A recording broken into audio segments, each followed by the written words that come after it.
Hi friends, welcome back to NCERT in Telugu. So ఇప్పుడు ఒక కొత్త టాపిక్ నేర్చుకుందాం దీంట్లోనే. దీనికన్నా ప్రీవియస్గా మనం ఏం చూసుకున్నాము, what is mean by non cooperation అనే చూసుకున్నాం. అంటే అసలు నాన్ కోఆపరేషన్ అంటే ఏంటి, అసలు ఈ నాన్ కోఆపరేషన్ ఎందుకు అని చెప్పేసి మనము చూసుకున్నాం. ఇప్పుడు ఈ నాన్ కోఆపరేషన్ మూమెంట్లో ఎవరెవరు పార్టిసిపేషన్ అనేది ఉందని తెలుసుకుందాం. సో ఇక్కడ differing strands within the movement అని చెప్పేసి అన్నారు హెడింగ్. అంటే ఇప్పుడు డిఫరెంట్ అంటే ఏంటి, నార్మల్గా విభిన్నమైనటువంటివి అని చెప్పేసి పిలుస్తుంటాం కదా. సో ఇక్కడ differing strands within the movement అంటే ఈ ఉద్యమంలో ఈ మూమెంట్ ఏదైతే చేస్తున్నారో దీంట్లో ఏ కమ్యూనిటీస్ అంటే ఎలాంటి డిఫరెంట్ కమ్యూనిటీస్ వాళ్ళు పార్టిసిపేట్ చేశారు అని చెప్పేసి మనకి ఈ చాప్టర్లో డిస్కస్ చేస్తున్నారు. So the non cooperation Khilafat movement మనం ఇందాక చూసాము, నాన్ కోఆపరేషన్ మూమెంట్. అండ్ అలాగే మనకి ఖలీఫా ఇష్యూ ఏదైతే ఉందో దాన్ని కూడా గాంధీ గారు టేకప్ చేశారు కాబట్టి ఖిలాఫత్ మూమెంట్ కూడా యాడ్ అయింది. So the non cooperation Khilafat movement began in January 1921. So దీంట్లో వేరియస్ సోషల్ గ్రూప్స్ పార్టిసిపేట్ చేశారండి. అండ్ ఒక్కొక్కరికి ఒక్కొక్క యాస్పిరేషన్ అనేది ఉండడం జరిగింది. అండ్ ప్రతి ఒక్కరికి కూడా స్వరాజ్ అనేది కావాలి, అంటే సెల్ఫ్ గవర్నెన్స్ కావాలి. మనల్ని వేరే వాళ్ళు రూల్ చేయడం ఏంటి, మనకి సెల్ఫ్ రూలింగ్ అనేది ఉండాలి అని చెప్పేసి అందరికీ కూడా ఒక ఐడియా రావడానికి మెయిన్గా ఈ మూమెంట్ హెల్ప్ చేస్తుంది. సో ఈ మూమెంట్ అసలు టౌన్స్లో ఏ విధంగా ఉందో చూద్దాము. మనము యూరోప్ చూసుకున్నాము. యూరోప్ హిస్టరీలో ఫ్రాన్స్ రెవల్యూషన్ కానీ రష్యన్ రెవల్యూషన్ వాటిలలో కూడా ఎక్కువ శాతం అంటే మనకి ఈ ఐడియాలజీని స్ప్రెడ్ చేసేది మిడిల్ క్లాస్ ఎవరైతే ఉన్నారో వాళ్ళే. సో ఇక్కడ కూడా movement started with middle class participation in the cities. So సిటీస్లో మనకి చాలా చదువుకునేటువంటి వారు ఎక్కువ ఉంటారు కాబట్టి ఎక్కువ మిడిల్ క్లాస్ వాళ్ళ పార్టిసిపేషన్ ఉంది. ఎందుకంటే మనకి రిచ్ పీపుల్ అంటే జనరల్గా ఎక్కువగా చదవడానికి ప్రిఫర్ చేయరు, ఎందుకంటే వాళ్ళు ఆల్రెడీ కింగ్స్ ఆర్ క్వీన్స్ యొక్క కూతుళ్ళు అలా ఇలా గడిచిపోతూ ఉంటుంది. అండ్ అలాగే పువర్ పీపుల్ ఎవరైతే ఉంటారో పీజెంట్స్ కానీ ఆర్టిసన్స్ కానీ వాళ్ళకి అంత చదువుకునే అవకాశాలు దొరకవు. సో మిడిల్లో ఉండేది ఎవరంటే ఇక్కడ మిడిల్ క్లాస్ వాళ్ళు, వీళ్ళకే ఎక్కువగా చదువుకునే అవకాశాలు ఇవన్నీ లభిస్తూ ఉంటాయి. కాబట్టి the movement started with middle class participation in the cities. Thousands of students left the government control schools and colleges. Headmasters and teachers resign, lawyers gave up their legal practices. So ఈ మూమెంట్లో భాగంగా ముఖ్యంగా students ఎవరైతే ఉన్నారో వీళ్ళు government schools and కాలేజెస్లో చదువుకునే students అందరు కూడా స్కూల్స్ మానేశారు. హెడ్ మాస్టర్స్ అండ్ టీచర్స్ ఎవరైతే టీచ్ చేస్తున్నారో వాళ్ళు కూడా మానేయడం జరిగింది వాళ్ళ యొక్క ప్రొఫెషన్స్. అండ్ లాయర్స్ ఎవరైతే లీగల్ ప్రాక్టీసెస్ పెట్టుకున్నారో వాళ్ళు కూడా వాళ్ళ యొక్క ప్రొఫెషన్ని గివ్ అప్ ఇచ్చేశారు. అండ్ అలాగే మనకి ఎలక్షన్ కౌన్సిల్స్ అని చెప్పుకున్నాం ప్రీవియస్గా, ఆ ఎలక్షన్ కౌన్సిల్స్ కూడా బాయ్కాట్ చేయడం జరిగింది. బట్ మద్రాస్లో ఒక్క దగ్గర ఈ ఎలక్షన్ కౌన్సిల్ అనేది జరిగింది, ఎందుకంటే అక్కడ జస్టిస్ పార్టీ అని చెప్పేసి ఒక పార్టీ ఉంది which is party of non Brahmins. వాళ్ళందరూ ఏం ఫీల్ అయ్యారంటే మేము ఈ కౌన్సిల్లోకి ఎంటర్ అయితేనే మాకు కొంచెం పదవి అనేది వస్తుంది, మాకు కొంచెం పవర్ అనేది ఉంటుంది అని చెప్పేసి వీళ్ళు మద్రాస్లో కండక్ట్ చేయడం జరిగిందనమాట. So the effect of non cooperation on the economic front were more dramatic. So ఎకనామికల్గా చూసుకున్నట్లయితే ఏ విధంగా లాస్ అయ్యారు బ్రిటిష్ గవర్నమెంట్ వాళ్ళు అనేది చూసుకుందాం. ఫస్ట్ ఏంటి, ఫారెన్ గూడ్స్ని బాయ్కాట్ చేశారు. అంటే ఓన్లీ ఇండియన్ గూడ్సే వాడాలి, స్వదేశీ గూడ్స్నే ప్రిఫర్ చేయడం, విదేశీ గూడ్స్ని మనము బాయ్కాట్ చేద్దామని చెప్పేసి ప్రీవియస్గా చెప్పుకున్నాం కదా. సో దాంట్లో భాగంగానే ఫారెన్ గూడ్స్ని బాయ్కాట్ చేశారు. లిక్కర్ షాప్స్ని పికెట్ చేశారు. పికెటింగ్ అంటే ఏవైతే ఆ షాప్ ముందు ఎంట్రన్సెస్ ఉంటాయో ఎంట్రన్సెస్ అన్నీ కూడా బ్లాక్ చేయడాన్నే పికెటింగ్ అంటారు. అండ్ ఫారెన్ క్లాత్ ఏదైతే ఉందో వాటిని పెద్ద పెద్ద క్వాంటిటీస్లో తీసుకొని వచ్చి వాటికి నిప్పంటించడం జరిగింది. సో దట్ ఇప్పుడు ఏం జరుగుతుంది, ఓన్లీ స్వదేశీ గూడ్స్ మీద అందరికీ ఎక్కువ అవగాహన వచ్చింది కాబట్టి ఫారెన్ గూడ్స్ ఇంపోర్ట్ ఏవైతే చేస్తున్నామో అవన్నీ కూడా 1921 అండ్ 22లో చూసుకుంటే వాటి యొక్క వాల్యూ సడన్గా 1 or 2 crores నుంచి 57 crores తగ్గిపోయిందన్నమాట. అంటే more than half or around half of the అంటే 102 crores వచ్చేది చూడండి, 57 crores వీళ్ళకి వస్తుంది ఫారెన్ ఇంపోర్ట్స్ మీద. అండ్ చాలా ప్లేసెస్లో మర్చెంట్స్ ఎవరైతే ఉన్నారో అంటే మనం ఊర్లలో వ్యాపారం చేసే వాళ్ళు ఉంటారు కదా, వాళ్ళు మర్చెంట్స్ అంటే. మర్చెంట్స్ అండ్ అలాగే ఎవరైతే ట్రేడింగ్ చేస్తూ ఉంటారో గూడ్స్ అండ్ సర్వీసెస్ని, వీళ్ళు కూడా ఈ ట్రేడ్ని రెఫ్యూజ్ చేశారనమాట. ఫారెన్ గూడ్స్ అండ్ ఫారెన్ నుంచి వచ్చే ఏమైనా సామాన్లు ఉన్నా కానీ అవన్నీ కూడా మాకు వద్దు ఈ ట్రేడింగ్ అనేది వాళ్ళు కూడా చెప్పడం జరిగింది. As the boycott movement spread and people began discarding imported clothes and wearing only Indian ones, production of Indian textile mills and handlooms went up అన్నారు. అంటే ఈ బాయ్కాట్లో భాగంగా మనకి ఇక్కడ ఏం చూస్తున్నాము, ఇంపోర్ట్స్, ఫారెన్ ఇంపోర్ట్స్ ఏవైతే ఉన్నాయో వాటిని మన వాళ్ళు ఆల్మోస్ట్ తగ్గించారు. అండ్ అలాగే ఫారెన్ నుంచి వచ్చే బట్టలు ఏవైతే ఉన్నాయో లేదా క్లోత్స్ ఏవైతే ఉన్నాయో వాటన్నిటిని కూడా మన వాళ్ళు తిరస్కరిస్తున్నారు. ఓన్లీ ఇండియన్ వాటినే ప్రిఫర్ చేయడం వల్ల మన ఇండియాలో ఉన్న టెక్స్టైల్ మిల్స్ ఏవైతే ఉన్నాయో అవి సడన్గా ఇంక్రీజ్ అయిపోయినాయి. అండ్ హ్యాండ్లూమ్స్ కూడా అదేవిధంగా డిమాండ్ పెరిగిపోవడం జరిగింది. తర్వాత ఇప్పుడు ఏమైందో చూద్దాం.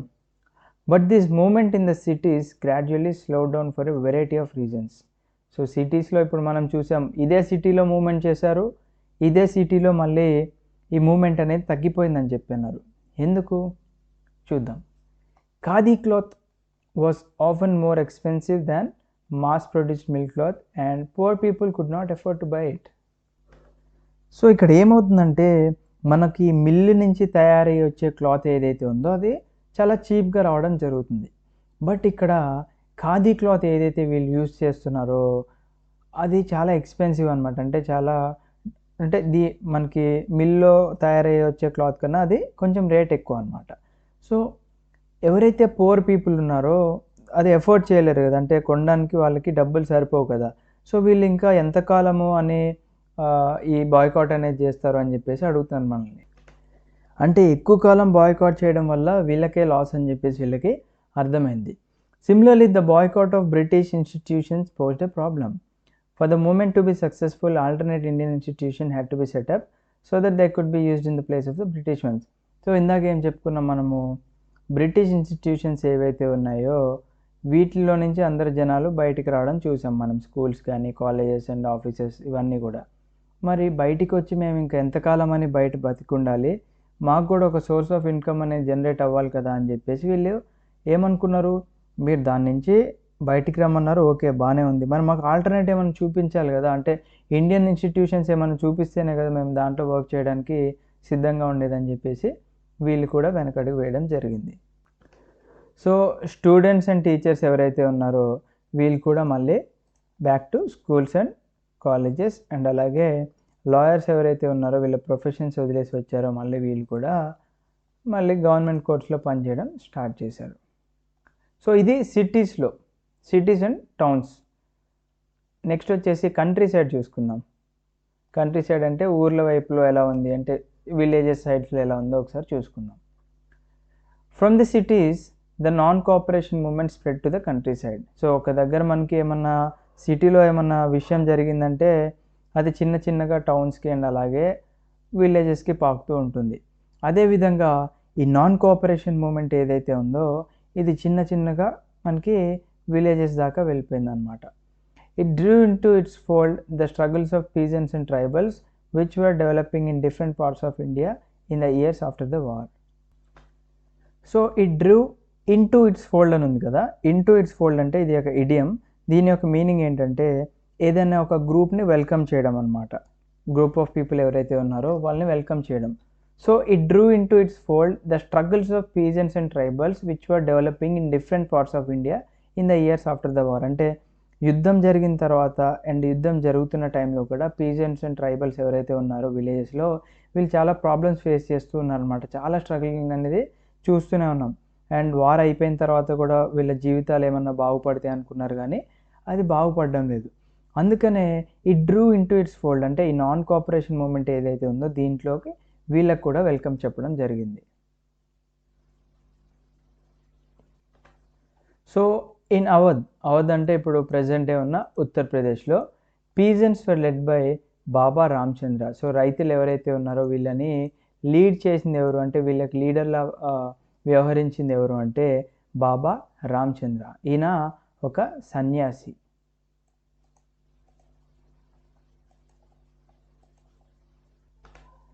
సో బాబా రామచంద్ర సన్యాసి కాకముందు ఈయన ఫిజీకి వెళ్ళడం జరిగింది. ఫిజీ అంటే మనకి ఒక ఐలాండ్ అండ్ అలాగే అది ఒక బ్రిటిష్ కాలనీ అండ్ మనకి అరౌండ్ 60,000 మెంబర్స్ మన భారతదేశం నుంచి ఇండెంచర్డ్ లేబర్స్ లాగా అక్కడికి వెళ్ళడం జరిగిందనమాట. సో ఇక్కడ ఇండెంచర్డ్ లేబర్స్ అంటే ఏంటంటే ఏదైనా ఒప్పందం కుదుర్చుకొని వెళ్ళిన లేబర్స్ లేదా కొంతమంది లోన్లు తీసుకొని వాళ్ళు రీపే చేయకోకుండా ఉన్న వాళ్ళని అలా పంపిస్తూ ఉండేవాళ్ళు అనమాట. అండ్ ఈ ఐలాండ్స్ వచ్చేసి మనకి ఆస్ట్రేలియా దగ్గరలో ఉంటాయి. సో ఈ విషయం పక్కన పెట్టేసి మళ్ళీ చాప్టర్లోకి ఒకసారి వచ్చేద్దాం. సో అవధ్ ప్లేస్లో మనకి మూమెంట్ని లీడ్ చేసింది Baba Ramchandra. The movement here was against taluqdars and landlords. ఎవరైతే ల్యాండ్ లార్డ్స్ అండ్ తాలూక్దార్స్ ఉంటారో అంటే ఎవరైతే మనకి ల్యాండ్ని లీజ్కి ఇస్తూ ఉంటారో ఆర్ ఎవరైతే ల్యాండ్ హోల్డ్ చేసుకొని ఉంటారో వీళ్ళని మనం తాలూక్దార్స్ అండ్ ల్యాండ్ లార్డ్స్ అని చెప్పుకుంటూ ఉంటాం. Who demanded from peasants exorbitantly high rents and a variety of other cesses. So taluqdars and landlords ఎవరైతే ఉన్నారో రైతుల దగ్గర నుంచి ఎక్సార్బిటెంట్లీ అంటే విపరీతంగా లేదా అమితంగా హై రెంట్స్ తీసుకునేవాళ్ళు. అంటే వాళ్ళు ఒక పీస్ ఆఫ్ ల్యాండ్ని రైతులకి ఇచ్చేవాళ్ళు, మీరు సాగు చేసుకోండి అని. సో దాని నుంచి ఎక్కువ మొత్తంలో రెంట్ తీసుకోవడం వల్ల ఇంకా రైతుకి ఏం మిగులుతుందండి డబ్బులు ఇక్కడ. అండ్ అలాగే వేరే దానిపైన సెస్ కూడా వేయడం జరిగేది. సెస్ అంటే ఒక ట్యాక్స్ అని చెప్పుకోవచ్చు మనం ఇక్కడ. Peasants had to do begar and work at landlords farm without any payment.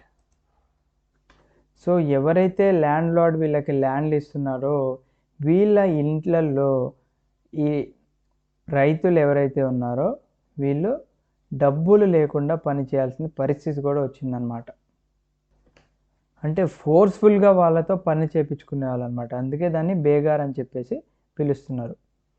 As tenants they had no security of tenure being regularly evicted so that they could acquire no right over the leased land.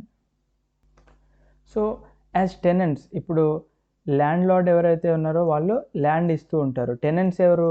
Land తీసుకున్న వాళ్ళు ఎవరైతే రైతులు ఉంటారో వీళ్ళు tenants. As tenants they had no security of tenure.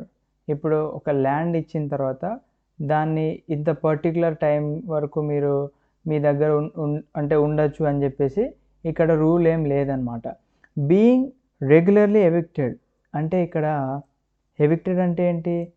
వాళ్ళని ఆ ల్యాండ్లో నుంచి పంపించేయడం, వెళ్ళగొట్టడం అనమాట. So that they could not acquire no right over the leased land. అంటే ఆ ల్యాండ్ ఏదైతే తీసుకున్నారో దాని మీద కూడా వాళ్ళకి రైతులకి రైట్స్ లేకుండా పోయింది. అందుకే ఇక్కడ పీజెంట్స్ మూమెంట్ చేస్తున్నారనమాట. ఈ మూమెంట్లో పాల్గొనడం జరిగింది. దీని ప్రకారం వీళ్ళు ఏం డిమాండ్ చేశారు? Reduction of revenue, abolition of begar and social boycott of oppressive landlords. So ఈ ల్యాండ్ లార్డ్ సిస్టమ్ ఏదైతే ఉందో అంటే ఈ ల్యాండ్ లార్డ్స్ ఎవరైతే ఉన్నారో వీళ్ళని మనం తొలగించాలి. అండ్ బేగార్ సిస్టమ్ ఏదైతే ఉందో దీన్ని కూడా మనం అబాలిష్ చేయాలి. అండ్ రెవెన్యూ ఏదైతే ఉందో దీన్ని తగ్గించాలి, మేము ఇంత పే చేయలేకపోతున్నాం అని చెప్పేసి వీళ్ళు బాధపడుతున్నారు. సో దీంతో పాటుగా ఈ మూమెంట్లో ఇంకా ఎవరు పార్టిసిపేట్ చేశారు అంటే చాలా ప్లేసెస్లో మనకి నై ధోబీ బండ్స్ ఆర్గనైజ్ చేసేవాళ్ళు అనమాట. ఇక్కడ ధోబీలు అంటే మనకి జనరల్గా వాషర్మెన్స్ అంటే బట్టలు ఉతికే వాళ్ళు వీళ్ళందరూ ఉంటారు కదా. సో వీళ్ళ యొక్క పంచాయత్ దగ్గర ఇలాంటి మూమెంట్స్ ఆర్గనైజ్ చేయడం జరిగింది. ఎందుకంటే బార్బర్స్ అంటే హెయిర్ కట్ చేసేవాళ్ళు కానీ బట్టలు ఉతికే వాళ్ళు కానీ వీళ్ళందరూ మేము ల్యాండ్ లార్డ్స్కి సర్వీస్ చేస్తున్నాము, మాకు పే ఏం చేయట్లేదు వాళ్ళు, అది ఇది అని చెప్పేసి వీళ్ళు కూడా మూమెంట్ చేయడం జరిగింది. సో ఇందులో భాగంగా జూన్ 1920 జవహర్లాల్ నెహ్రూ గారు విలేజెస్కి విజిట్ చేయడం స్టార్ట్ చేశారు. అండ్ దీనిలో భాగంగా ఈయన అవధ్కి రావడం జరిగింది జూన్ 1920లో. Talking to villages and trying to understand their grievances అంటే వాళ్ళ యొక్క కంప్లైంట్స్ ఏంటో ఈయన తెలుసుకోవడం జరిగిందనమాట.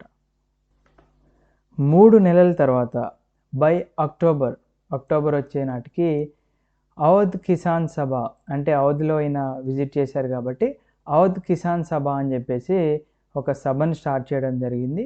దీని యొక్క హెడ్ వచ్చేసి జవహర్లాల్ నెహ్రూ, బాబా రామచంద్ర అండ్ ఫ్యూ అదర్స్, ఇంకా కొంతమంది కూడా ఈ సభలో పాల్గొనడం జరిగింది. Within A month over 300 branches had been setup in the villages around the reason. ఇది నెల తిరిగే లోపే మనకి ఈ అవధ్ కిసాన్ సభ ఏదైతే ఉన్నాయో ఇవన్నీ కూడా 300 బ్రాంచెస్ కింద స్ప్రెడ్ అవ్వడం జరిగింది. అంటే ఇప్పుడు మనకి స్టేట్ బ్యాంక్ ఆఫ్ ఇండియా అంటే మన ఇండియా మొత్తంలో చాలా బ్రాంచెస్ ఉంటాయి కదా, అలాగే అవధ్ కిసాన్ సభ అని చెప్పేసి ఇవి కూడా ఒక నెల తిరిగే లోపే మనకి మోర్ దెన్ 300 బ్రాంచెస్ విలేజెస్, చుట్టుపక్కల ఉన్న విలేజెస్లోకి స్ప్రెడ్ అవ్వడం జరిగిందనమాట. సో ఇవి రైతుల యొక్క సమస్యలు. అంటే జూన్ 1920 అండ్ అలాగే అక్టోబర్ నాటికి మనకి ఇవి సెట్ అయినాయి. బట్ మనము చాప్టర్ స్టార్టింగ్లో ఏం చెప్పుకున్నాము, నాన్ కోఆపరేషన్ ఖిలాఫత్ మూమెంట్ జనవరి 1921 స్టార్ట్ అయిందని చెప్పుకున్నాం. So when the non cooperation movement began the following year, అంటే దీన్ని నెక్స్ట్ ఇయర్ అంటే 1920 అక్టోబర్ తర్వాత నాన్ కోఆపరేషన్ మూమెంట్ స్టార్ట్ అయినప్పుడు the effort of the Congress was to integrate the Awadh peasant struggle into the wider struggle. So Congress యొక్క main ఉద్దేశం ఏంటి అంటే, already వీళ్ళు ఒక అవధ్ కిసాన్ సభని స్టార్ట్ చేశారు కదా, సో ఈ పీజెంట్స్ యొక్క గ్రీవెన్సెస్ ఇవన్నీ కూడా పట్టించుకొని దాన్ని వాళ్ళు కొంచెం హెల్ప్ చేయడానికి ట్రై చేద్దాం అనుకున్నారు. సో ఏదైతే వీళ్ళు స్టార్ట్ చేసిన అవధ్ పీజెంట్ స్ట్రగుల్ ఉందో ఇది ఒక వైడర్ స్ట్రగుల్ లాగా చేయాలి మనము, అంటే నాన్ కోఆపరేషన్ మూమెంట్తో జాయిన్ చేయాలి, జత కలిపితేనే మనకి వీళ్ళ స్ట్రగుల్స్కి మనం న్యాయం చేసినట్టు ఉంటుందని చెప్పేసి భావించారు. The peasant movement, however, developed in the forms that the Congress leadership was unhappy with. మరి అంతా బాగానే ఉంది, నాన్ కోఆపరేషన్లో జాయిన్ చేద్దాం అనుకున్నాము, మరి కాంగ్రెస్ వాళ్ళు ఎందుకు అన్హ్యాపీగా ఉన్నారు అంటే, as the movement spread in 1921 the houses of taluqdars and merchants were attacked. So ఇక మన వాళ్ళు కొంచెం చేయండిరా అంటే మొత్తం చేసి వస్తారనమాట. ఇక అంటే చూసి రమ్మంటే కాల్చి వచ్చే రకం అంటారు చూసారా, సో మన వాళ్ళు చూసి రంటారా అంటే కాల్చి వచ్చేసారనమాట. సో తాలూక్దార్స్ అండ్ మర్చెంట్స్ ఎవరైతే ఉన్నారో వాళ్ళ ఇళ్ళపై అటాక్ చేయడం జరిగింది. అండ్ బజార్స్ ఏవైతే ఉన్నాయో, అంటే ఇప్పుడు కొంతమంది మైండ్ సెట్ ఏముంటుందంటే ఫ్రెండ్స్, ఏమన్నా మూమెంట్ స్టార్ట్ అయినప్పుడు గుంపులో గోవిందం, మనం ఏదో ఒకటి అటాక్ చేసి మనం సైడ్ అయిపోదాం అని చెప్పేసి ఉంటుందన్నమాట. అదే రీతిలో ఓన్లీ కొంతమంది ఉంటారనమాట ఇట్లాంటి మైండ్ సెట్ కలిగిన వాళ్ళు. అందరూ పాజిటివ్గా ఉంటే దాంట్లో ఒక 2-3 నెగిటివ్ క్యారెక్టర్స్ ఉన్నట్టుగానే దీంట్లో కూడా నెగిటివ్ క్యారెక్టర్స్ ఎవరైతే ఉన్నారో వీళ్ళందరూ ఏంటి, మనం చిన్నగా దోచుకుందాం, ఇదే కరెక్ట్ టైం అని చెప్పేసి దొంగ బుద్ధి చూపించేటోళ్ళు. అలాంటి వాళ్ళే బజార్స్ లూట్ చేశారు ఇక్కడ మనకి. అండ్ గ్రెయిన్ హోర్డ్స్ ఏవైతే ఉన్నాయో, అంటే ధాన్యాగారాలు ఉంటాయి కదా, వాటి మీద కూడా వీళ్ళు లూట్ చేయడం జరిగిందనమాట. In many places local leaders told peasants that Gandhiji had declared that no taxes were to be paid and land was to be redistributed among the poor. So చాలా ప్లేసెస్లో మనకి లోకల్ లీడర్స్ ఎవరైతే ఉన్నారో వీళ్ళు రైతులకి చెప్పారనమాట. ఏం చెప్పారు, గాంధీజీ గారు మీరు ఇంకా ట్యాక్సులు కట్టాల్సిన అవసరం లేదు అని చెప్పారు, అండ్ ల్యాండ్ ఏదైతే ఉందో దీన్ని కూడా మళ్ళీ పూర్ పీపుల్కి, అంటే పేదవారికి మళ్ళీ డిస్ట్రిబ్యూషన్ అనేది జరుగుతుంది అని చెప్పేసి చెప్పడం జరిగింది. The name of the Mahatma was being invoked to sanction all action and aspirations. So ఇక్కడ మహాత్మా అంటే ఏంటి, మహా ఆత్మ, గ్రేట్ సోల్ అని చెప్పేసి అర్థం అనమాట. అంటే దీని తర్వాత ఈయన పేరు మనకి మారుమోగిపోయింది అనమాట. అంటే ఏవైతే కోరికలు ఉన్నాయో ఇవన్నీ తీర్చడానికి ఒకళ్ళు వచ్చారు అని చెప్పేసి వీళ్ళు ప్రజలు భావిస్తూ ఉండేవాళ్ళు. ఈ విధంగా మనకి సత్యాగ్రహాస్ అండ్ అలాగే నాన్ కోఆపరేషన్ మూమెంట్ అన్నీ స్ప్రెడ్ అవుతూ రావడం జరిగింది. 1928కి వచ్చేసరికి మనకి వల్లభాయ్ పటేల్ గారు ఎవరైతే ఉన్నారో, సర్దార్ వల్లభాయ్ పటేల్ గారు పీజెంట్ మూమెంట్ బర్దోలీలో స్టార్ట్ చేశారు. అందుకే మనకి బర్దోలీ సత్యాగ్రహాన్ని చిన్నప్పుడు చాలాసార్లు చదువుకొని ఉంటాం. సో ఇది గుజరాత్లో ఒక చిన్న తాలూకా. ఈ ల్యాండ్ రెవెన్యూకి అగెన్స్ట్గా అయినా ఈ సత్యాగ్రహ స్టార్ట్ చేశారనమాట. స్టార్ట్ చేసిన తర్వాత ఈ మూమెంట్ అనేది సక్సెస్ అయింది, ఎందుకంటే వల్లభాయ్ పటేల్ గారు లీడ్ చేశారు. And the struggle was widely publicised and generated immense sympathy in the many parts of the India. So ఇది చాలామందికి అంటే ప్రజల్లోకి ఈ బర్దోలి సత్యాగ్రహ వెళ్ళడం జరిగింది అండ్ అలాగే దీని మీద చాలా సింపతి అనేది మనకి రావడం జరిగింది. Next, on 6th January 1921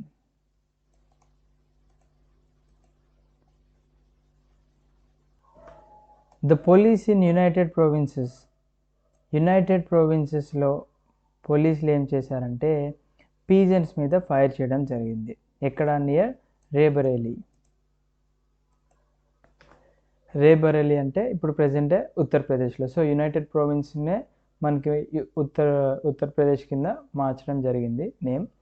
so Jawaharlal Nehru want to go to the place of firing, but police వాళ్ళు అడ్డుకున్నారనమాట. జవహర్లాల్ నెహ్రూ గారు ఇట్లా రైతుల మీద అనవసరంగా పోలీసులు ఫైర్ చేశారని చెప్పేసి వెళ్దాం అనుకున్న క్రమంలో పోలీసులు అడ్డుకున్నారనమాట. Agitated and angry, Nehru address the peasants who gathered around him. This is how he later describe the meeting. So ఆయన కోపంతో రగిలిపోతున్నారు, ఎందుకు ఇట్లా అన్యాయంగా మీరు రైతుల మీద ఇలా విరుచుకు పడుతున్నారు అని చెప్పేసి నెహ్రూ గారు అతని చుట్టుపక్కల అంటే అతని చుట్టూ గ్యాదర్ అయ్యారనమాట కొంతమంది పీజెంట్స్, రైతులు. సో వాళ్ళకి ఏమని చెప్తున్నారంటే ఇక్కడ ఇచ్చారు చూడండి. సో ఒకసారి ఈ వీడియో పాజ్ చేసుకొని చదవండి.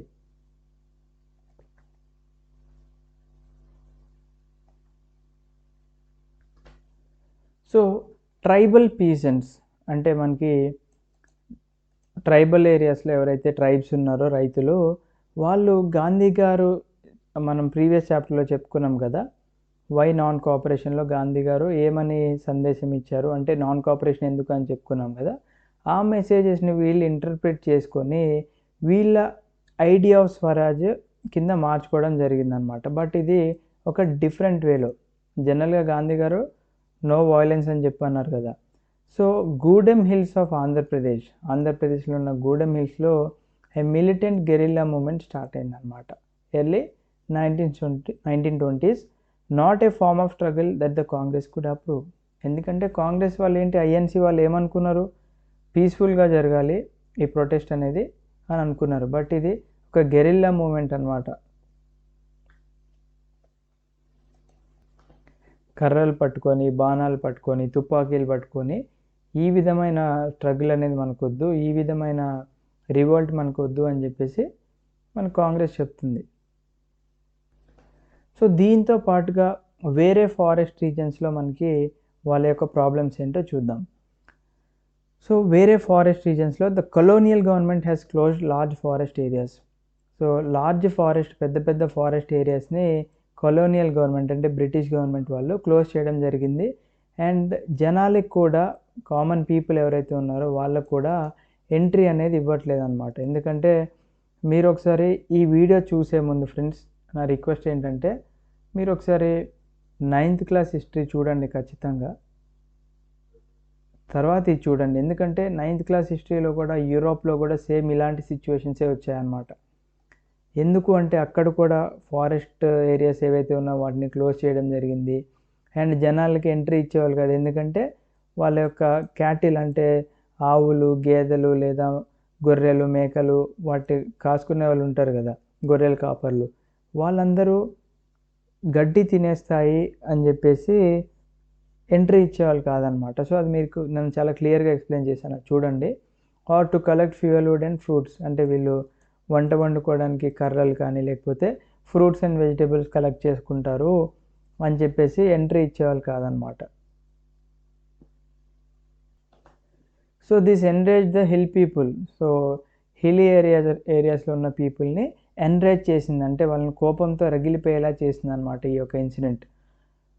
Not only wear the livelihoods affected but they were felt that the traditional rights were being denied. అంటే వాళ్ళ బతుకులనే కాకోకుండా వాళ్ళ యొక్క ట్రెడిషనల్ రైట్స్ ఏవైతే ఉన్నాయో వాటిని కూడా డినై చేశారు మీరు, అంటే మాకు కోల్పోయేలాగా చేశారు అని చెప్పేసి చెప్తున్నాను అనమాట. ఇప్పుడు కొంతమంది ఉంటారు ఫ్రెండ్స్ ఏంటంటే ట్రైబల్ ఏరియాస్లో కొన్ని చెట్లను పూజిస్తూ ఉంటారు. ఇలా చాలా ట్రెడిషన్స్ అనేవి మనకు వస్తూ ఉన్నాయి పాత రోజుల నుంచి. వాటన్నిటిని కూడా మీరు ఇలా చేస్తే ఎలా అని చెప్పేసి వీళ్ళు వాపోతున్నారు. When the government began forcing them to contribute beggar from road building, the hill people revolted. So roads build చేయడానికి కూడా చాలా ఫోర్స్ లేబర్ని యూజ్ చేయడం జరిగిందనమాట ఇక్కడ. అంటే వాళ్ళని ఫోర్స్ఫుల్గా రోడ్లు కన్స్ట్రక్ట్ చేయించడం ఇలాంటివి చేయించడం వల్ల పాపం హిల్లీ ఏరియాస్లో ట్రైబల్స్కి ఏం తెలుసు, పాపం అమాయకులు కాబట్టి వాళ్ళు ఓపిక పట్టినంతసేపు ఓపిక పట్టి తర్వాత రివాల్ట్ చేయడం స్టార్ట్ చేశారు. The person who came to lead them was an interesting figure. మనం చిన్నప్పటి నుంచి చూసుకుంటూనే ఉన్నాం. ఈ ఫేమస్ మూవీలో ద గ్రేట్ కృష్ణ గారు యాక్ట్ చేయడం జరిగింది. So Alluri Sitaramaraju claimed that he had a variety of special powers. He could make correct astrological predictions and heal people, and he could survive even bullet shots. So ఇలాంటి hilly areas నుంచి ఒక leader, ఒక నాయకుడు వచ్చాడు, పేద ప్రజల్ని ఆదుకోవడానికి ఒక నాయకుడు వచ్చాడు. ఆ నాయకుడే అల్లూరి సీతారామరాజు గారు. ఆయన ఏమి అనుకుంటున్నారు, నాకు కొన్ని స్పెషల్ పవర్స్ ఉన్నాయి, నేను ఆస్ట్రాలజికల్ ప్రెడిక్షన్స్ చేస్తాను, అంటే ఫ్యూచర్లో నేను ఏం జరుగుతుందో అది నేను చెప్పగలను, అండ్ జనాల్ని నేను హీల్ చేయగలను, అండ్ ఈవెన్ నేను బుల్లెట్ షాట్స్ని కూడా సర్వైవ్ చేయగలను అని చెప్పేసి అతను చెప్పారు. క్యాప్టివేటెడ్ బై రాజు, అంటే ఈ అల్లూరి సీతారామరాజు గారిని చూసి చాలామంది ఇన్స్పైర్ అయిపోయి the rebels proclaimed that he was an incarnation of God, అంటే స్వయంగా దేవుడి రూపంలో వచ్చిన నాయకుడు అని చెప్పేసి ఫీల్ అయిపోతూ ఉండేవాళ్ళు అనమాట. Raju talked of the greatness of Mahatma Gandhi, said he was inspired by the non cooperation movement and persuaded people to wear khadi and give up drinking. So Alluri Sitaramaraju గారు ఏం చెప్పారు, మహాత్మా గాంధీ గారి గురించి చాలా గొప్పగా చెప్పారనమాట. ఏమని చెప్పారు, నాకు ఈ నాన్ కోఆపరేషన్ మూమెంట్ చాలా నచ్చింది, సో మీరు కూడా ఇది ఫాలో అవ్వండి, అండ్ మీరు కూడా ఖాదీ వస్త్రాలు ధరించి మందు తాగడం, అంటే మద్యం లేదా ఏదైనా కళ్ళు కానీ ఆల్కహాలిక్ డ్రింక్స్ మీరు తాగడం ఆపేసేయండి అని చెప్పేసి అన్నారనమాట. But at the same time he asserted that India could be liberated only by the use of force, not non violence. So Alluri Sitaramaraju గారు ఏం భావిస్తూ ఉండేవాళ్ళంటే, ఇండియాని మనము లిబరేట్ చేయాలి అంటే, ఇండియాకి స్వతంత్రం తెప్పించాలి అంటే మనం కొంచెం ఫోర్స్ అనేది యూజ్ చేయాల్సి ఉంటుంది, నాట్ నాన్ వైలెన్స్, అంటే మరీ అంత వైలెంట్గా కాకుండా కొంచెం ఫోర్స్ అనేది యూజ్ చేస్తేనే ఈ పని అనేది అవుతుంది అని చెప్పేసి ఆయన భావిస్తూ ఉండేవాళ్ళు. సో గూడెంలో ఉన్న రెబల్స్ ఎవరైతే ఉన్నారో వాళ్ళందరూ కూడా పోలీస్ స్టేషన్స్ మీద అటాక్ చేయడం జరిగింది, అండ్ బ్రిటిష్ అఫీషియల్స్ని కిల్ చేయడం జరిగింది. ఈ విధంగా గెరిల్లా వార్ఫేర్ చేయడం స్టార్ట్ చేశారనమాట. గెరిల్లా వార్ఫేర్ టాక్టిక్స్ ఏ విధంగా ఉంటాయంటే హిట్ అండ్ రన్ అనమాట. అంటే వీళ్ళు ఏదైతే అటాక్ చేస్తారో వాళ్ళు రిటాలియేట్ ఇచ్చేలోపు వీళ్ళు అక్కడి నుంచి ఎస్కేప్ అయిపోతారు. సో ఈ విధంగా చేస్తే మనకి స్వరాజ్ అనేది వస్తుంది అని చెప్పేసి వాళ్ళు భావిస్తూ ఉండేవాళ్ళు. ఫైనల్గా అల్లూరి సీతారామరాజు గారిని 1924లో ఎగ్జిక్యూట్ చేయడం జరిగింది. అప్పటికే ఆయన ఒక ఫోక్ హీరోగా మారారు, అండ్ అదే కంటిన్యూ అవుతూ వచ్చిందనమాట టైం గడిచే కొద్దీ. సో దట్స్ ఇట్ ఫ్రెండ్స్, ఇవాళ ఇక్కడి వరకు ఆపేద్దాం ఈ video. Next Swaraj in plantations ఈ టాపిక్, అండ్ అలాగే ఇంకొక టాపిక్ ఉంది, ఈ రెండు చూద్దాం. థ్యాంక్ యూ, జై హింద్. ఇప్పటికే టైం 11:39 అయింది.